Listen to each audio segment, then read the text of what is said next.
안녕하십니까. 여수 MBC 뉴스투데이입니다. 다음 달 13일 치러지는 제2회 전국 동시 조합장 선거를 앞두고 오늘과 내일 이틀 동안 시군 선관위별로 후보자 등록이 실시됩니다.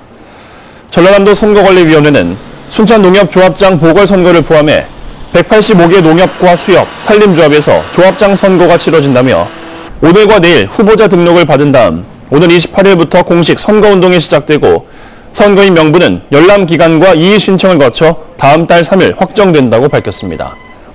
제1회 전국 동시 조합장 선거에서 전남 지역은 179개 조합에 총 434명이 등록해 평균 2.4대 1의 경쟁률을 보였습니다. 아파트에 거주하는 주민들이라면 매달 내는 관리비가 어떻게 쓰이고 있는지 꼼꼼히 따져보실 필요가 있겠습니다.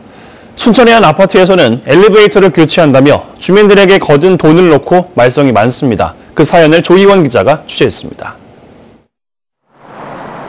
아파트 베란다 곳곳에 노란 리본이 달렸습니다.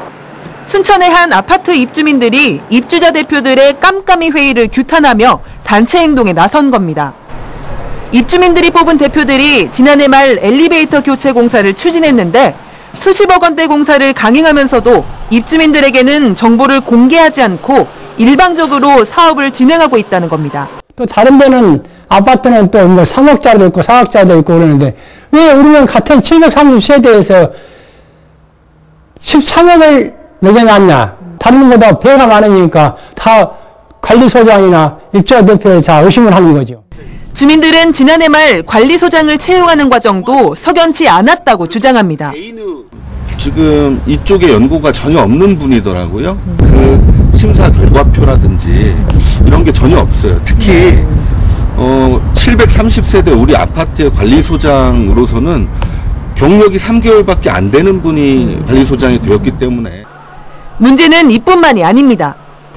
아파트 입주민들이 내다버리는 이 파지 수익금 연간 수백만 원에 이르는데요.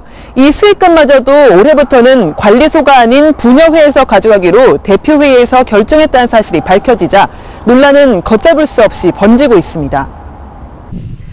입주민들은 주민대표들이 자생단체의 임원을 겸직하며 끼리끼리 뭉쳐있는 것도 문제라고 지적합니다.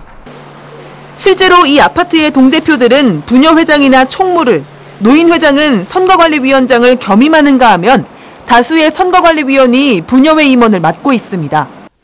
아파트 운영의 투명성을 해칠 수 있기 때문에 공동주택관리법이나 아파트 자체 관리규약으로 금지된 사항입니다. 주민대표들은 주민들이 제기한 문제에 대해 순천시에 해명 자료를 제출했다며 취재진과의 인터뷰를 거절했습니다. 시에서 감사 요청한 자료니까 요놈을 한번 드릴게. 그럼 이 공식적인 인터뷰는 안 할 거란 말씀이세요? 네.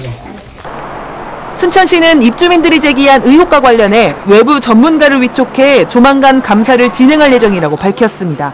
MBC 뉴스 조희원입니다. 어제 오후 7시 40분쯤 여수시 돌산읍의 공터에 주차된 승용차에서 불이 났습니다. 이 사고로 승용차에 타고 있던 남녀 2명이 연기를 마시고 병원으로 옮겨졌고 그중 1명은 의식이 없는 상태인 것으로 드러났습니다. 경찰은 두 남녀가 차 내부에서 번개탄을 피우다 차량에 불이 붙자 대피한 것으로 추정하며 정확한 사고 경위를 조사할 계획입니다. 전남이 하계와 동계 전지훈련지로 꾸준히 곽공을 받고 있습니다. 전라남도는 지난해 도내와 하계, 동계 전지훈련지에 40개 종목 4,332개 팀이 다녀가 이 기간 연 인원만 40만 명을 넘어 경제적 효과가 321억 원에 달하는 것으로 추산된다고 밝혔습니다. 이는 기후 조건과 국제 수준의 스포츠 인프라, 우수한 먹거리 등이 긍정적으로 작용했고 시군별 특화 종목과 연계한 맞춤형 전지훈련 지원도 한몫을 한 것으로 분석되고 있습니다. 고흥군이 특색 있는 관광자원 확충을 위해 우주발사 전망대 인근에 공중 하강 체험시설을 마련하고 있습니다. 고흥군은 지난해 6월부터 도비와 군비 30억 원을 들여 우주발사 전망대에서 미르마루 길을 따라 1,530m 길이의 집트랙을 설치하고 있으며 현재 출 도착지 토목 공사와 기초 작업을 마쳐 30%의 공정률을 보이고 있다고 밝혔습니다. 고흥군은 오는 4월 말까지 관리 위탁 운영자를 선정하고 5월까지 시설 공사를 마친 뒤 6월부터는 정식 운영에 들어갈 계획입니다.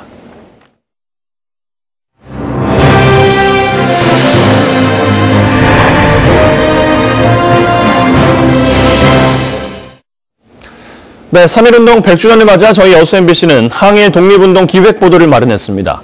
오늘은 첫 순서로 지난 1927년 경남 하동에 모인 영호남 민초들이 함께 일제에 항거했던 역사 현장을 소개할까 하는데요. 제2의 3.1운동으로 불리는데 그 의미를 박민주 기자가 짚어보겠습니다. 경남 하동읍 장터입니다. 삼진강 너머 전남 광양과 인접한 곳입니다. 바로 이곳에서 92년 전 영호남 민초들이 함께 일제 포갑에 저항하며 집단 시위를 벌였습니다. 지난 1927년 영호남에서 모인 수백 명이 일제에 항거했던 것으로 알려졌습니다.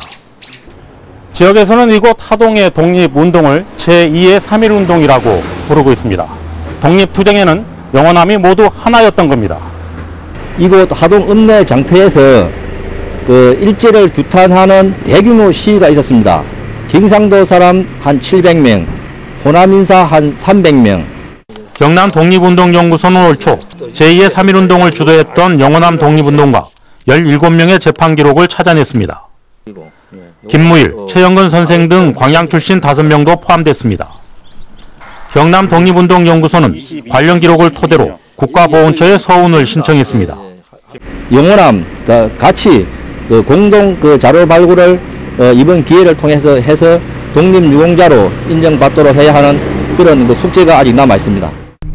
3.1운동 100주년, 지역을 넘어 함께 일제에 저항했던 영호남 독립운동가에 대한 체계적이고 지속적인 발굴의 필요성이 커지고 있습니다. MBC 뉴스 박민주입니다. 네, 그런가 하면 근로정신대 피해자들을 돕고 있는 일본의 양심들도 있습니다. 이들이 자국민들의 냉대와 비난 속에서도 수십 년 동안 일본 정부와 전범 기업의 사과를 요구하고 있는 이유는 무엇인지 들어보겠습니다. 송정근 기자가 취재했습니다. 전범기업 후지코시를 상대로 한 2차 손해배상 소송을 도맡아 진행해온 나카가와 사무국장은 대학 시절 중국인 친구로부터 일본이 저지른 침략전쟁의 참상을 듣고 충격을 받았습니다.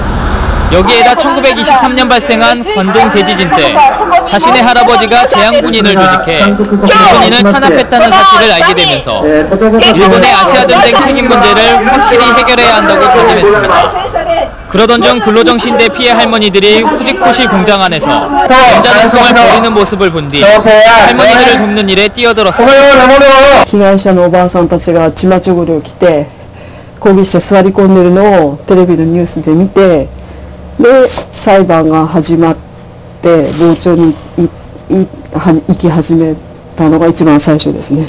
후지코시 1차 소송 때부터 근로정신대 피해자를 도운 한국연락회 무라야마 가진조 대표도 청년 때부터 한일 문제에 관심이 많았습니다. 1965년 한일 청구권 협정이 체결됐을 당시 일본에서 협정 반대 시위를 진행했고 매년 3.1절이 되면 제일 한국인들과 교류하며 윗세대의 죄를 사죄하고 있습니다. ずっと藤越を延命させてきたのは日本人だと、その戦争責任を問わずに、これは我々の戦いなんだと、それも非常に強く思いました。